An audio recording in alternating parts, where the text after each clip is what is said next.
NTPC graduate 2025 exam के practice set के नए क्लास में आपका स्वागत है।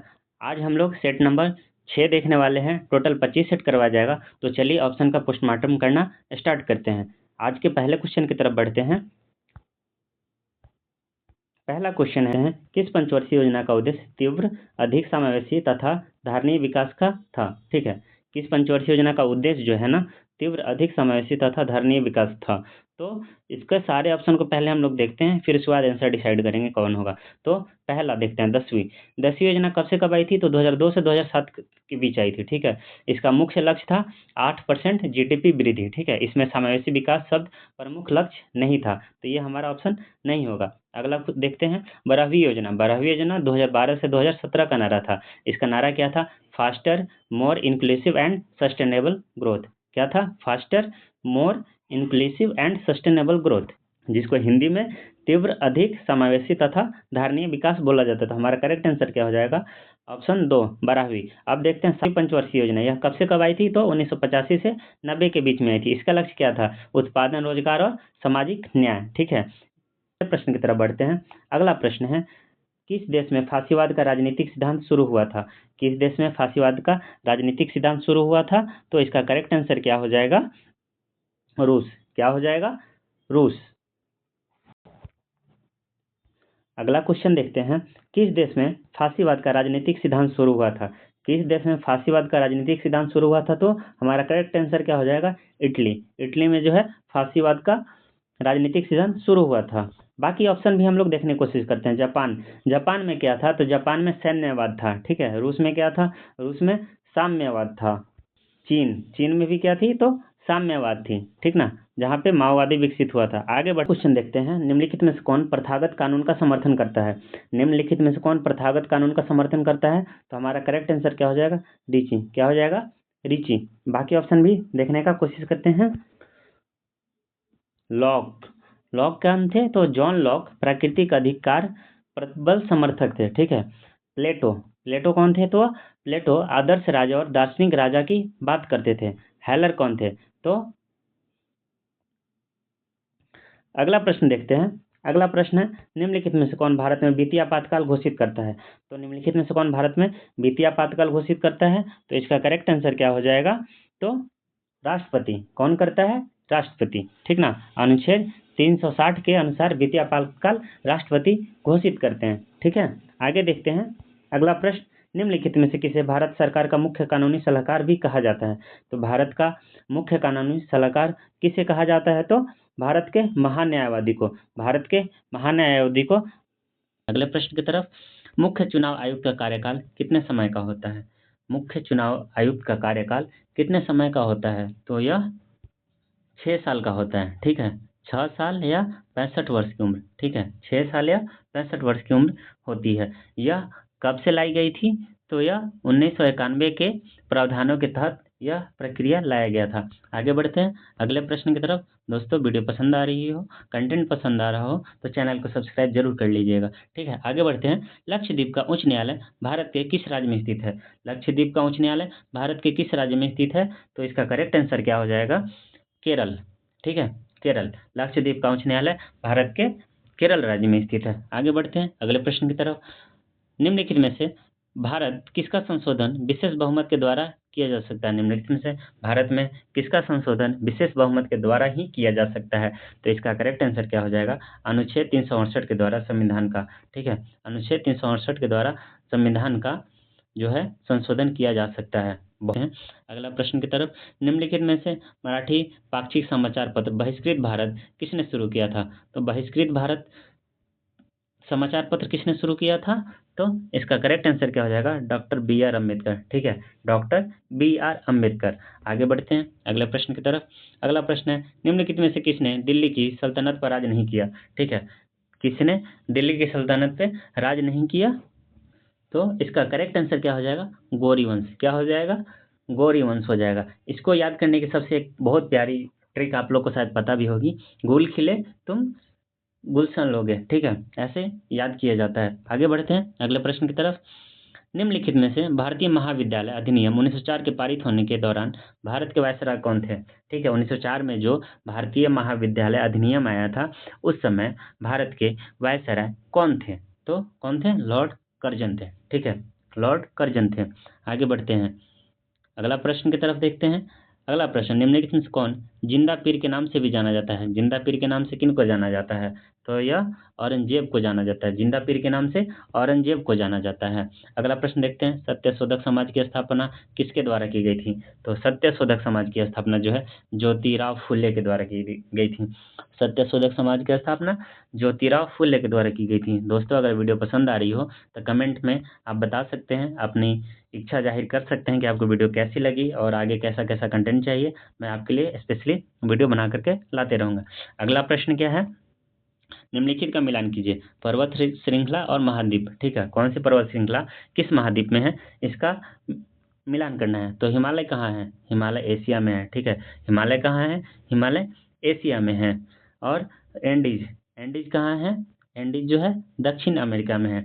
एंडीज कहाँ है? दक्षिण अमेरिका में है। और रॉकी पर्वत किधर है? उत्तरी अमेरिका में है। रॉकी पर्वत कहाँ है? उत्तरी अमेरिका में है। आगे बढ़ते हैं अगले प्रश्न की तरफ। निम्नलिखित में से किस तिथि पर दक्षिणी गोलार्ध में ग्रीष्मकालीन अयनांत को देखा जाता है? किस तिथि पर दक्षिणी गोलार्ध में ग्रीष्मकाल अयनांत को देखा जाता है? तो इसका करेक्ट आंसर क्या हो जाएगा? 21 दिसंबर। ठीक है, 21 या 22 दिसंबर को पृथ्वी अपनी कक्षा में इस प्रकार अवस्थित होती है कि सूर्य मकर रेखा के सीधे ऊपर होता है। सूर्य जो है मकर रेखा के सीधे ऊपर होता है। इस समय दक्षिणी गोलार्ध में दिन लंबे होते हैं तथा उत्तरी गोलार्ध में दिन छोटे होते हैं। आगे बढ़ते हैं अगले पॉइंट। मोरेन एक प्रकार का मृदा अपरदन है जो निम्नलिखित में से किसके कारण होती है? ठीक है, हिमोड एक प्रकार का मृदा अपरदन है जो निम्नलिखित में से किसके कारण होती है? तो यह हिमनद के कारण होती है। किसके कारण होती है? हिमनद के कारण होती है। ग्लेशियर की सतह पर गिरने वाले कीचड़ और चट्टान के ढेर है। हिमनद क्या है?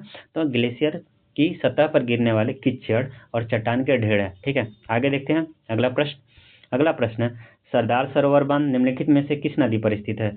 सरदार सरोवर बांध निम्नलिखित में से किस नदी पर स्थित है? तो नर्मदा नदी पर स्थित है। सरदार सरोवर बांध नर्मदा नदी पर स्थित है। आगे बढ़ते हैं अगले प्रश्न की तरफ। भारत की किस नदी का अंतर्देशीय जल निकास है? ठीक है, भारत के किस नदी का अंतर्देशीय जल निकास है? तो इसका क्या हो जाएगा? लूनी। इसको समझने की कोशिश करते हैं। अंतर्देशीय जल निकासी क्या होती है? मतलब अपने देश के अंदर से निकल करके अपने देश में ही किसी राज्य में समाप्त हो जाती है। जैसे जो लूनी नदी है ना, वो अरावली श्रृंखला से निकलती है और गुजरात के कच्छ के रण में जाकर के समाप्त हो जाती है दलदली भूमि में। ठीक है, तो यह किसी बाहरी समुद्र में जाकर के नहीं मिलती है, ये राज्य में ही समाप्त हो जाती है। आगे बढ़ते हैं अगले प्रश्न की तरफ। निम्नलिखित में से किसे जीव विज्ञान का जनक कहा जाता है? तो जीव विज्ञान का जनक किसे कहा जाता है? अरस्तु को कहा जाता है। ठीक है, किसे कहा जाता है? अरस्तु को कहा जाता है। आगे बढ़ते हैं। निम्नलिखित में से कौन मानव में रक्त का थक्का बनाने के लिए अनिवार्य है? निम्नलिखित में से कौन मानव के शरीर में रक्त के लिए थक्का बनाने के लिए जिम्मेदार है? तो क्या हो जाएगा? विटामिन के। विटामिन के को रक्त के लिए, रक्त का थक्का बनाने के लिए जिम्मेदार माना जाता है। आगे बढ़ते हैं। निम्नलिखित में से कौन सी ग्रंथि इंसुलिन बनाती है? कौन सी ग्रंथि इंसुलिन बनाती है? तो अग्नाशय बनाती है। ठीक है, इंसुलिन अग्नाशय बनाती है। आगे बढ़ते हैं अगले प्रश्न की तरफ। अगला प्रश्न देखते हैं, मनुष्यों में रक्तचाप सामान्यतः कितना होता है? मनुष्यों में रक्तचाप सामान्यतः कितना होता है? 120/80। कितना होता है? 120/80। आगे बढ़ते हैं अगले प्रश्न की तरफ। निम्नलिखित में से किसे आनुवांशिकी का जनक कहा जाता है? किसे आनुवांशिकी का जनक कहा जाता है? तो ग्रेगर मेंडल को कहा जाता है। किसे कहा जाता है? ग्रेगर मेंडल को कहा जाता है। ठीक है, आगे बढ़ते हैं अगला प्रश्न है, अगेती झुलसा निम्नलिखित में से किसका सामान्य रोग है? अगेती झुलसा निम्नलिखित में से किसका सामान्य रोग है? तो यह आलू का है। ठीक है, आलू का यह सामान्य रोग है। आगे बढ़ते हैं। जब किसी वस्तु को दो समांतर समतल दर्पणों के बीच रखा जाता है तो बने हुए प्रतिबिंबों की संख्या कितनी होती है? यह इन्फानाइट होती है। कितनी होती है? इन्फानाइट, अनंत होती है। दो समतल दर्पण के बीच में बने हुए प्रतिबिंबों की संख्या अनंत होती है। अगले प्रश्न की तरफ बढ़ते हैं। अगला प्रश्न क्या है? पारा थर्मामीटर के कार्य करने का सिद्धांत किस पर है? ठीक है, पारा थर्मामीटर के कार्य करने का सिद्धांत किस पर है? तो गर्म करने पर पदार्थ का विस्तार।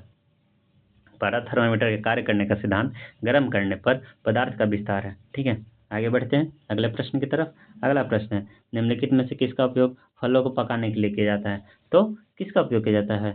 या एथिलीन का उपयोग किया जाता है। ठीक है, एथिलीन का, मेथिलीन और एथिलीन में कन्फ्यूजन नहीं होइएगा। ठीक है, एथिलीन का उपयोग फलों को पकाने के लिए किया जाता है। आगे बढ़ते हैं। गोबर गैस का प्रमुख घटक क्या है? गोबर गैस का प्रमुख घटक क्या है? तो मीथेन है। ठीक है, यह धान की खेती में भी और भी जो सड़े गले पदार्थ होते हैं ना, उसमें से मीथेन गैस निकलती है। ठीक है, आगे बढ़ते हैं। अगला प्रश्न, सेंधा नमक में कौन सा खनिज होता है? सेंधा नमक में सोडियम होता है। ठीक है, सोडियम होता है। सेंधा नमक में सोडियम पाया जाता है। आगे बढ़ते हैं अगले प्रश्न की तरफ। निम्नलिखित में से कौन सा संक्रमण धातु नहीं है? निम्नलिखित में से कौन सा संक्रमण धातु नहीं है? तो इसका करेक्ट आंसर क्या हो जाएगा? रेडियम। रेडियम क्या है? संक्रमण धातु नहीं है। यहाँ पे एक्टिनियम, बोरियम, ऑस्मियम, ये सब क्या है? संक्रमण धातु है। अगले प्रश्न की तरफ बढ़ते हैं। अगला प्रश्न हमारा क्या है?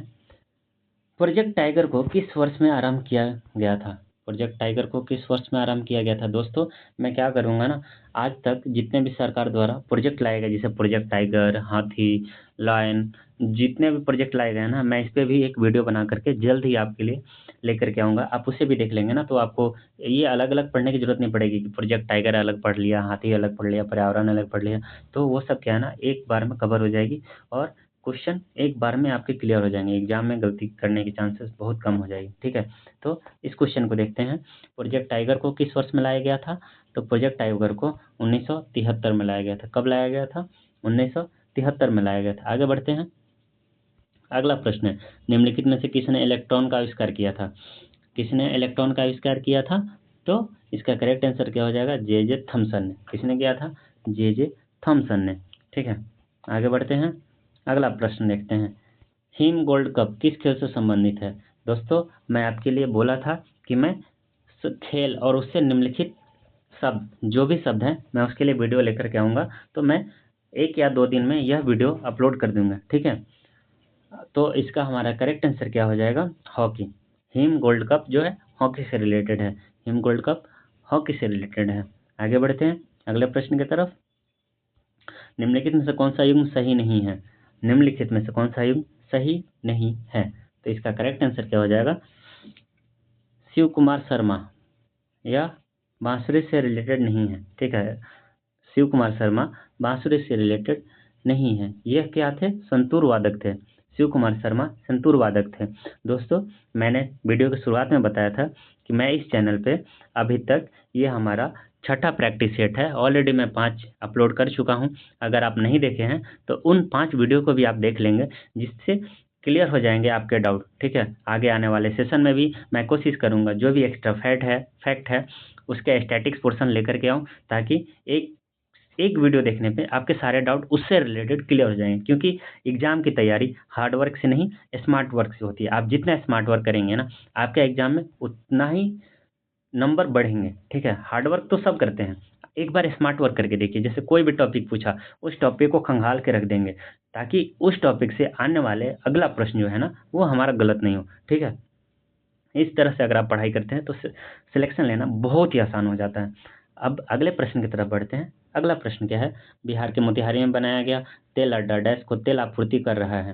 बिहार के मोतिहारी में बनाया गया तेल अड्डा डैश को तेल आपूर्ति करती है। ठीक है, किसको करती है? नेपाल। क्योंकि बिहार से नेपाल की दूरी बहुत कम है। सीमा बिहार और नेपाल का सीमा साझा होती है। ठीक है, मोतिहारी से तो कितना 50 किलोमीटर के आसपास है। मोतिहारी से नेपाल जो है 50 किलोमीटर के आसपास है, ज़्यादा दूर नहीं है। आगे बढ़ते हैं। अगला क्वेश्चन है, धौलावीरा और लोथल की प्राचीन हड़प्पा बस्तियां वर्तमान भारतीय राज्य में स्थित है। धौलावीरा और लोथल की प्राचीन हड़प्पा बस्तियां वर्तमान में किस राज्य में स्थित है? तो धौलावीरा और लोथल। तो इसका करेक्ट आंसर क्या हो जाएगा? गुजरात। ठीक है, क्या हो जाएगा? गुजरात। आगे बढ़ते हैं। अगला क्वेश्चन देखते हैं। मुगल बादशाह अकबर के किस वित्त मंत्री ने 10 साला नामक कराधान की प्रणाली शुरू की थी? किस वित्त मंत्री ने 10 साला नामक कराधान की प्रणाली शुरू की थी? तो इसका करेक्ट आंसर क्या हो जाएगा? राजा टोडरमल। क्या हो जाएगा? राजा टोडरमल। ठीक है, आगे देखते हैं। अगला प्रश्न की तरफ बढ़ते हैं। किस संविधान संशोधन के द्वारा रियासतों के पूर्व शासकों की उपाधियों और विशेषाधिकारों को समाप्त कर दिया गया था? किस संविधान संशोधन के द्वारा रियासतों के पूर्व शासकों और उपाधियों के और विशेषाधिकारों को समाप्त कर दिया गया था? तो इसका करेक्ट आंसर क्या हो जाएगा? 26वें। ठीक है, क्या हो जाएगा? 26वें संशोधन के द्वारा। इसको थोड़ा सा जानने की कोशिश करते हैं कि था क्या ये। 26वें संविधान संशोधन ने भारतीय गणराज्य में शामिल रियासतों के पूर्व शासकों को दिए जाने वाले प्रीवी पर्स को समाप्त कर दिया गया था। ठीक है, संशोधन ने अनुच्छेद 291 और 362 को समाप्त कर दिया और भारतीय संविधान में अनुच्छेद 363 को शामिल किया गया था। ठीक है, आगे बढ़ते हैं अगले प्रश्न की तरफ। आज का हमारा सेकेंड लास्ट यह क्वेश्चन है, इसको देखते हैं। निम्नलिखित में से कौन सा स्मारक उत्तर प्रदेश में स्थित नहीं है? कौन सा स्मारक उत्तर प्रदेश में स्थित नहीं है? तो क्या हो जाएगा हमारा करेक्ट आंसर? जहांगीर का मकबरा जो है उत्तर प्रदेश में नहीं है। जहांगीर का मकबरा जो है उत्तर प्रदेश में नहीं है। यह कहाँ है? तो लाहौर में है, पाकिस्तान के लाहौर में है। ठीक है, पाकिस्तान के लाहौर में है। और उत्तर में कौन कौन सा मकबरा है? एतमाद उल दौला मकबरा है, अकबर का मकबरा है, शेख सलीम चिश्ती का मकबरा है। ठीक है, शेख सलीम चिश्ती का मकबरा है। आगे देखते हैं आज के सेशन का लास्ट क्वेश्चन। प्रवर, मंजीरा और मरे नदियाँ डैश नदी की दाहिनी सहायक नदी है। प्रवर, मंजीरा और मरे नदियाँ जो किस नदी की दाहिनी सहायक नदी है? तो इसका करेक्ट आंसर क्या हो जाएगा? गोदावरी। ठीक है, गोदावरी की है दाहिनी सहायक नदी है प्रवर, मंजीरा और मरेर नदियाँ। ठीक है दोस्तों, अगर आपको वीडियो पसंद आई तो चैनल को सब्सक्राइब करके वीडियो को लाइक कर दीजिएगा, ताकि आने वाले समय में वीडियो की नोटिफिकेशन आप तक पहुंचती रहे, और दोस्तों को भी शेयर कर दीजिएगा। ठीक है, जिससे कि उनके भी एग्जाम में काफ़ी मदद मिलेगी। दोस्तों, आपको वीडियो कैसी लगती है आप यह कमेंट करके बता सकते हैं, और आगे आने वाले किस टॉपिक पे आपको वीडियो चाहिए ये भी आप मुझे इन्फॉर्म कर सकते हैं, जिससे मैं आगे आपके लिए और भी क्लासेस एक्स्ट्रा स्टैटिक्स हो, पॉलिटी हो, किसी भी टॉपिक हो, मैं कोशिश करूँगा कि उसे अच्छे से समझाऊं। अगर जिसका स्टैटिक्स पोर्शन बनने लायक होगा, मैं स्टैटिक्स को फॉर्म में भी लेकर के आ जाऊंगा, जिससे आपके एग्जाम में काफ़ी मदद मिलेगी। आज की सेशन यहीं समाप्त करते हैं। ठीक है, मिलते हैं अगले सेशन में। धन्यवाद।